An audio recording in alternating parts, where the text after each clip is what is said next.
জলপরি নিয়ে আজ পর্যন্ত অনেক চলচ্চিত্র উপন্যাস রচিত হয়েছে, কিন্তু কেউ কি আজ পর্যন্ত সত্যিকারের জলপরীর দেখা পেয়েছিল, নাকি এটি শুধুই মানুষের কল্পনা? না, এটি কোনো কল্পনা না, আসলেই জলপরি আছে। তারা আমাদের মাঝেই আছে, কিন্তু আমরা তাদেরকে খুঁজে বের করতে পারছি না। এটাই আমাদের ব্যর্থতা।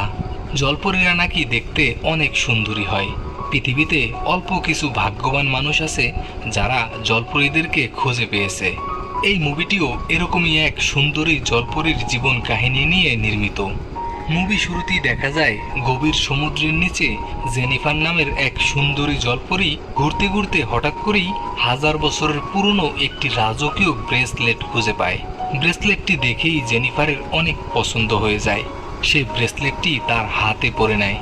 হঠাৎ করেই সমুদ্রের আবহাওয়া খারাপ হয়ে যায়। প্রকাণ্ড সুনামির ঢেউ পাড়ের দিকে আছড়ে পড়তে থাকে।